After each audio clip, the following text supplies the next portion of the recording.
Good morning, y'all. Um, Here's the review for Module 4. I didn't do it last night. That's my bad. But here we are now.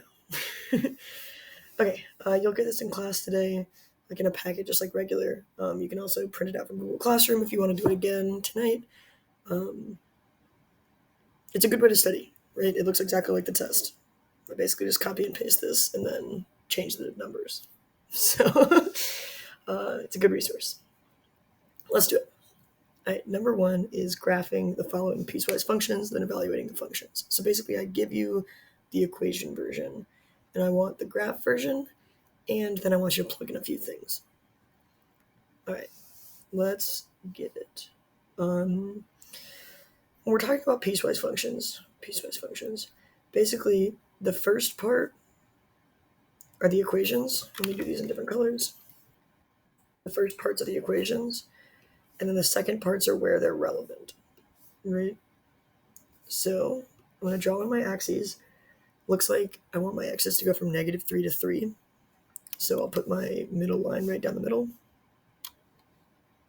Great. And then it's probably not that bad. I'll just do a regular t.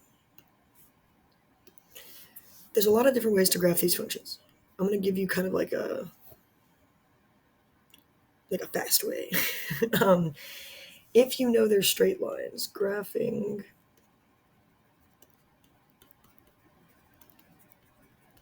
straight lines. So if they're in y equals mx plus b form, what I want you to do is plug in both of the endpoints. So for the first one, I'm going to plug in f of 0.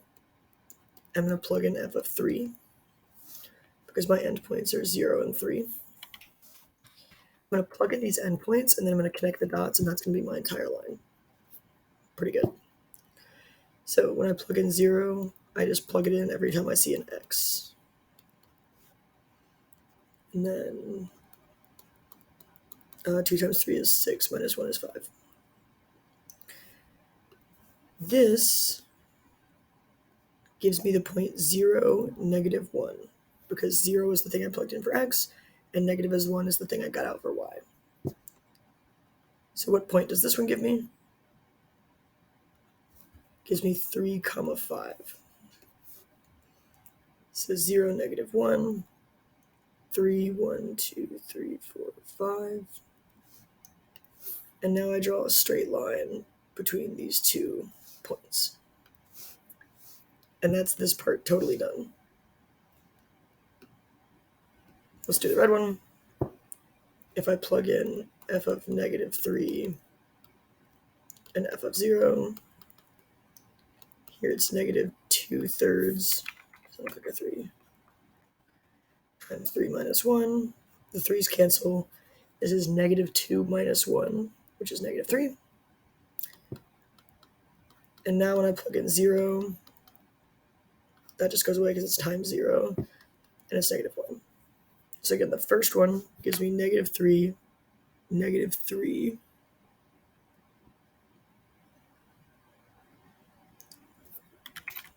It doesn't seem right because it wasn't right. Okay, cool.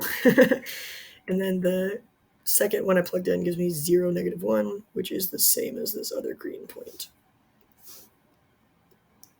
I draw my line in. I'm finished. So again, plug in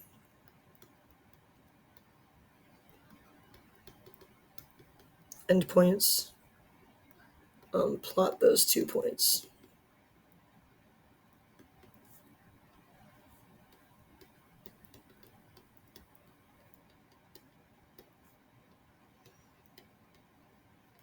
Connect. Great. And then when I want to plug in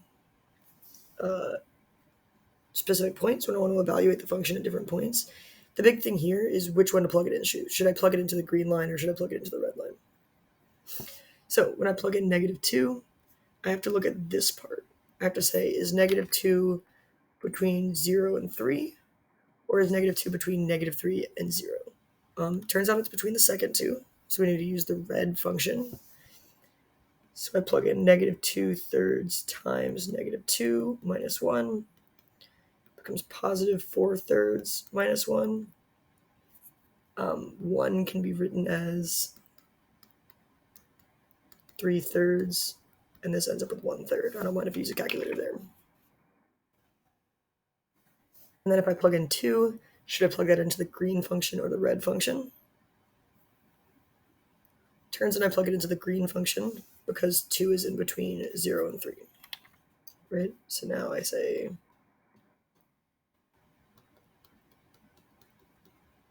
that was 3.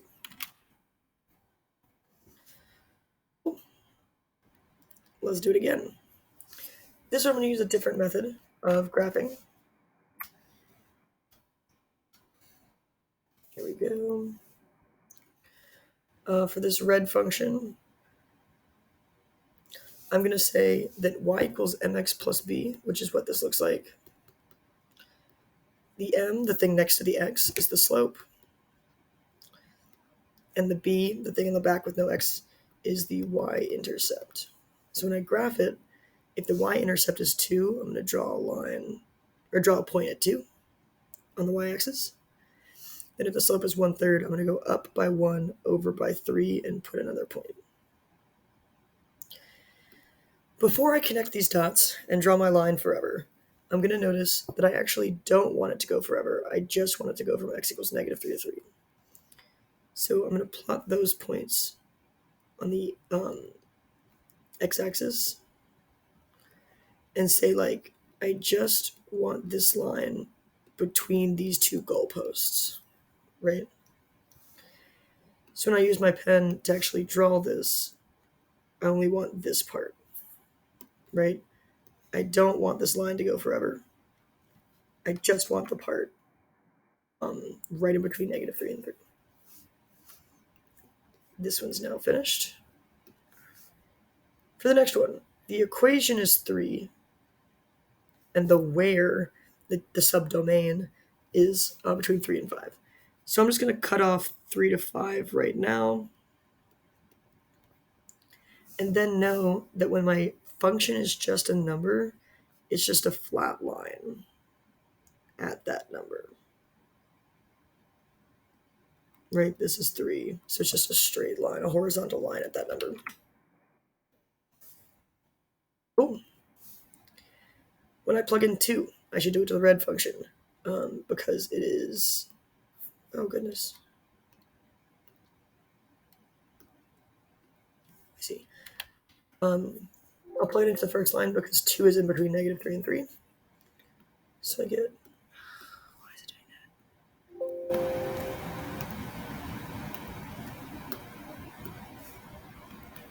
that? Nice. Oh, it's because my button is pressing. Sorry, my laptop's broken. Okay. I am going to plug it into the first function. 2/3 plus 2. I can either write that as a mixed number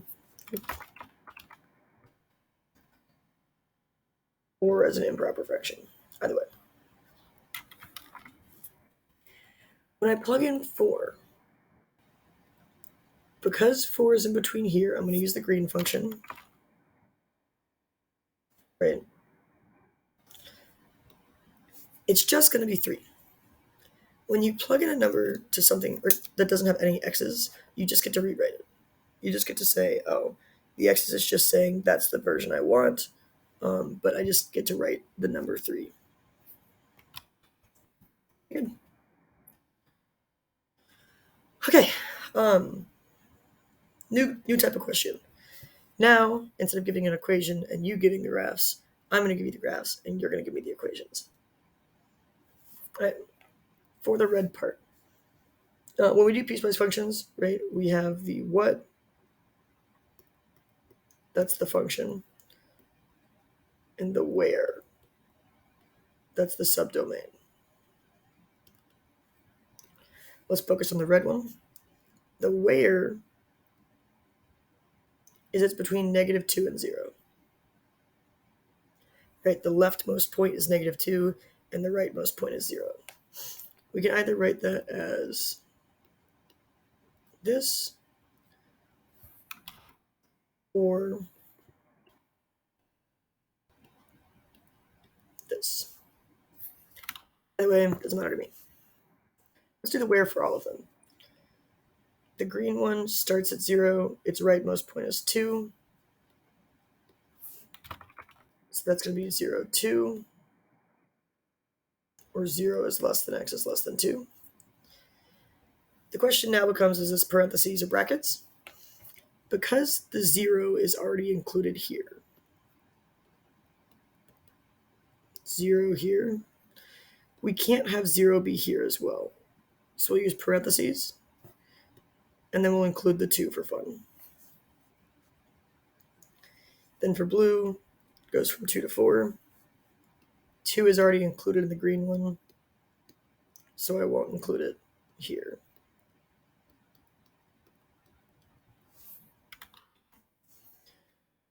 Now for the equations. I think the green one's easiest. It's just the number 2.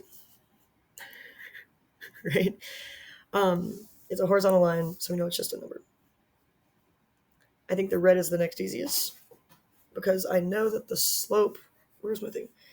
I know that the slope of red is up 1 over 1. So the slope is 1. And for red, I know that the y-intercept is 2. So I get to say that this is 1x plus 2. Nice. The blue one's the hard one. I'm now suspecting that it's actually purple, but that's how it goes in this world. We can find the slope. We go down 2 and over 1,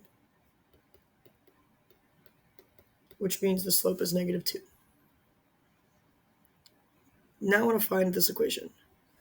What I've got is I've got a point on my line. A lot of 2's. We could also use this point. We could also use this point. And I've got a slope. If I want to find the equation, I've got a couple options. The one we talked about in class is I'll use the equation y minus y sub 1 equals m x minus x sub 1. I'm going to use 2, 2 as my point. So that's my y, that's my slope, that's my x. And now I'm going to solve for y. I'm going to add 2 to both sides, and I'm also going to distribute this.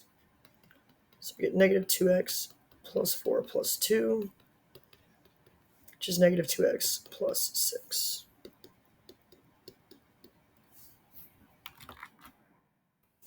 Nice. Overall, the domain is how far left to right our function went, and our range is how far down to up our function went. If we look at the function as a whole, not as 3 pieces, but as one jagged line, the furthest left point is at negative 2, and the furthest right point is at 4. Right? Here's the furthest left part, and here this is the furthest right part. If we look from down to up, the furthest down y, and a domain is all the x stuff, and range is on the y stuff. The furthest down y is negative 2, and the furthest up y, the biggest y, is positive 2. And that's how we get our domain and range. All right. Next type of problem.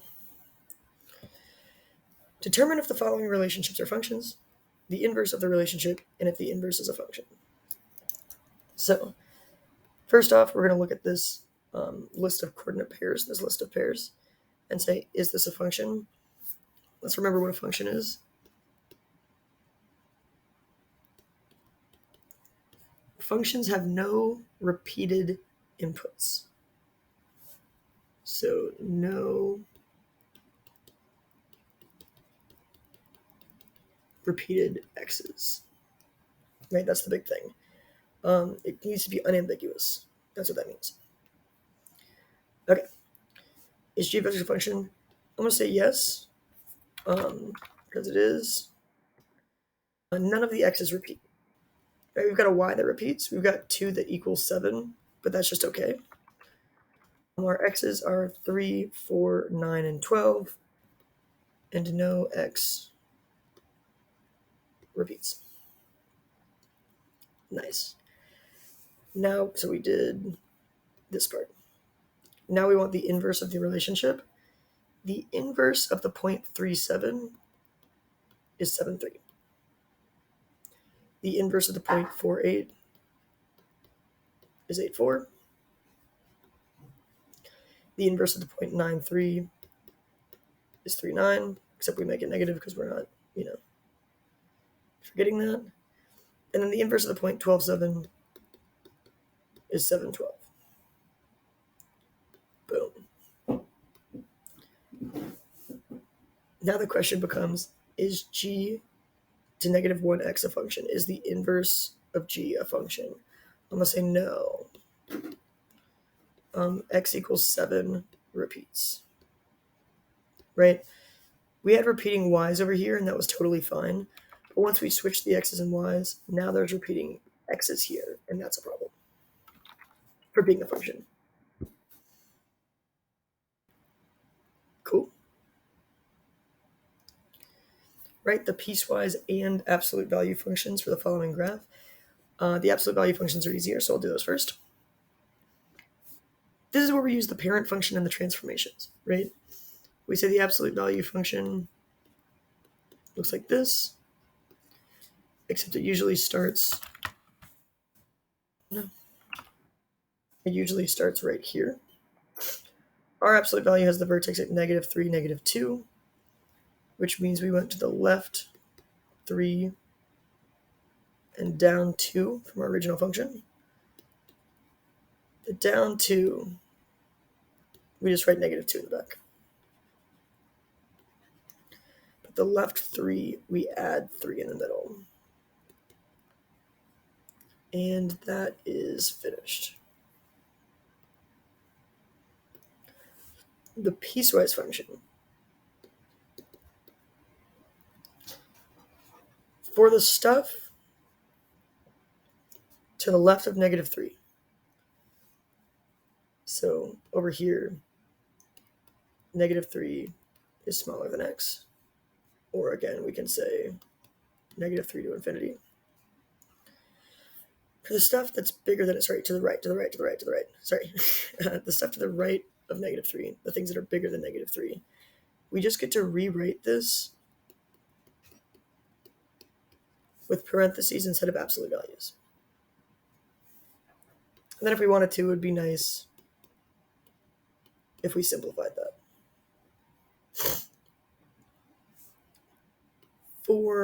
So that is this side of our function. For the other side, we want all the things where x is less than -3 or -infinity to -3. We get to rewrite the absolute value equation, but only in front of the parentheses we put a minus. And again, we can simplify that if we want.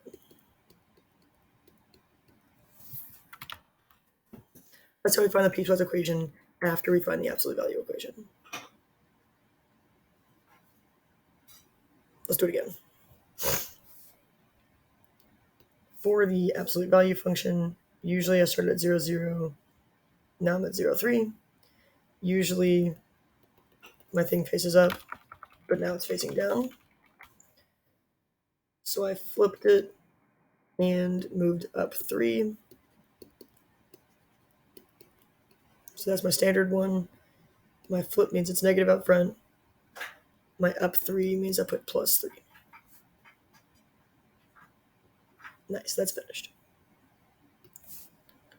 For my piecewise function, I find the switchover point. The switchover point is 0. So this is all the stuff before 0, and this is all the stuff after 0. And I make one of these parentheses.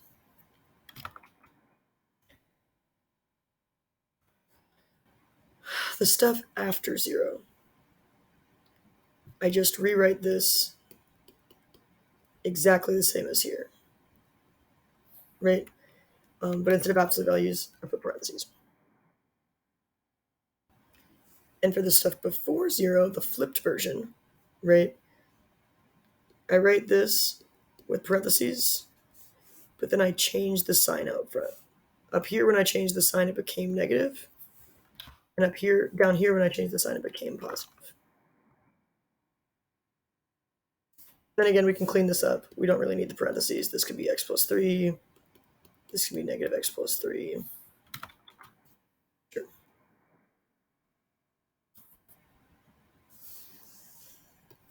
The main thing is we need to remember our transformations, how to change the parent function so that it looks like our turn graph.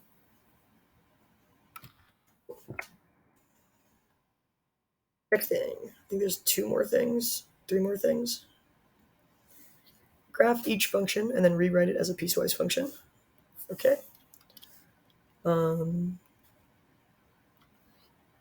Ooh, I'm pressing buttons again. Nice. Here we go.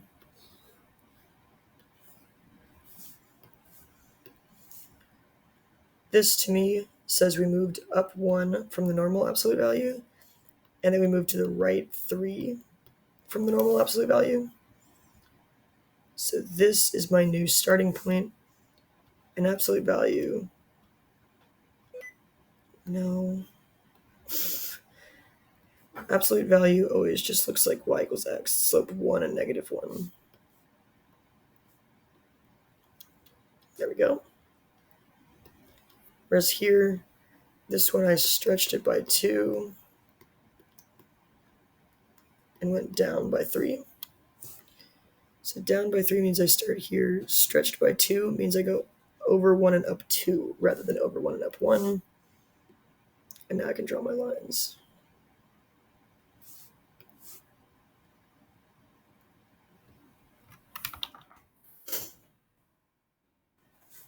For the red one, the equation looks like this. The piecewise flips over at 3. So off to the side, I get to say all the stuff before 3 and all the stuff after 3. My equations, I rewrite this one, but with parentheses instead of absolute values, and I make the one before 3 negative.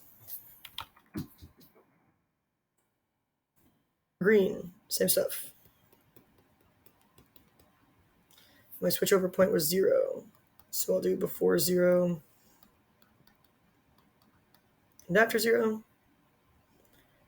I'll rewrite my equation, but with parentheses instead of absolute values. And for the one before 0, I'll make it negative.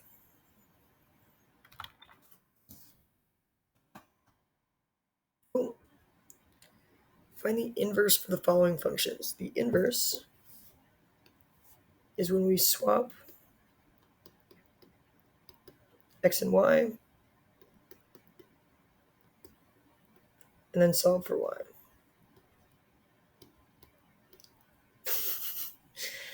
Okay, let's go. For this one, y equals 1/3 x plus 2 becomes x equals 1/3 y plus 2. Then we want to undo operations in reverse PEMDAS order. Right? So the first thing I'm going to do is get rid of addition and subtraction.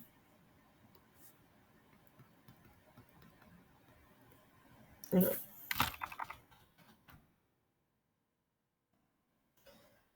I'll get rid of division and multiplication. So we'll multiply both sides by 3.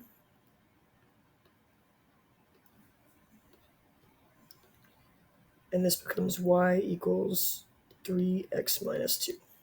Or y equals 3x minus 6. That is the inverse. Same thing here. I swap x and y.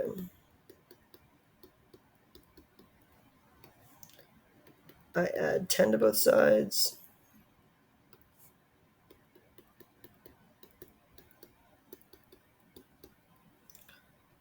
I square root both sides.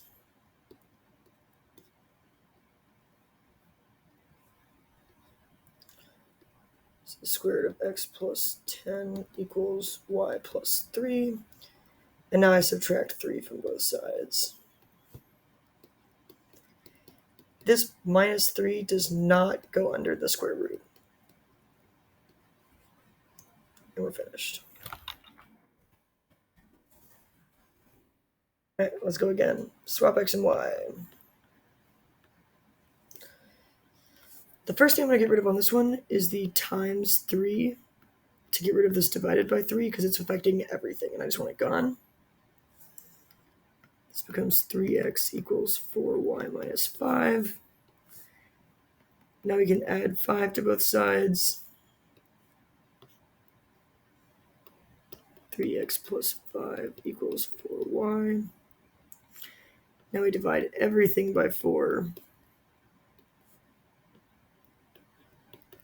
to get that y is 3x plus 5, all divided by 4. Last one of these, switch x and y.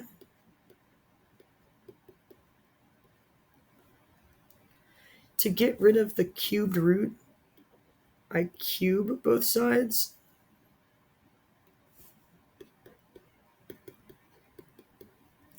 And then to get rid of the plus 8, I minus 8.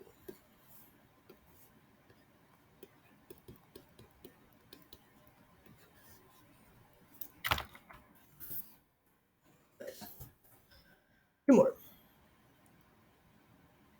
One more. Just kidding.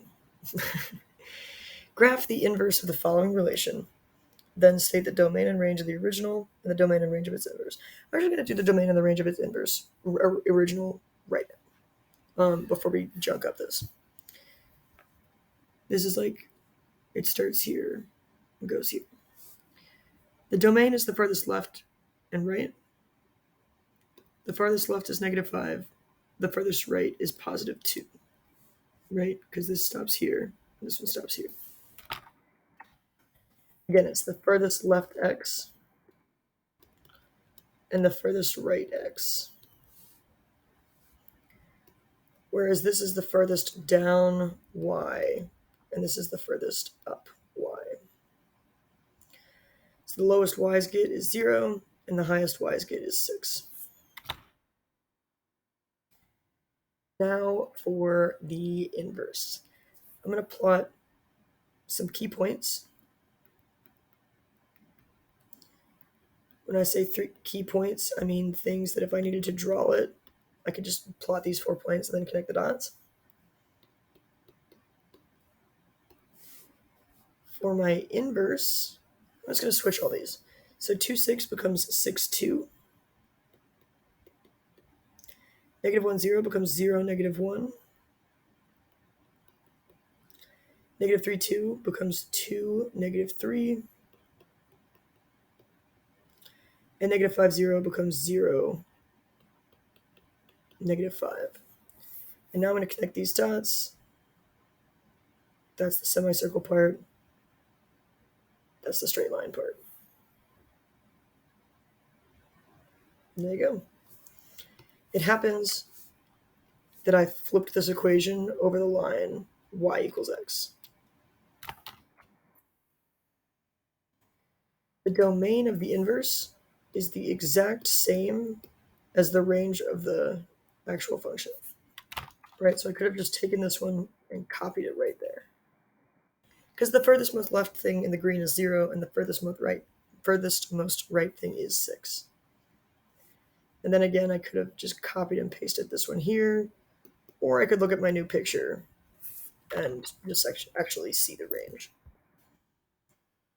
That's the Module 4 test. To be honest, it's going to be shorter than that. It always is. In class today, we'll have plenty of time to talk about it. I'll stay after school if you want to talk about it. I'm here before school if you want to talk about it, both today and tomorrow. But I think we'll be good. All right, I'll see you later.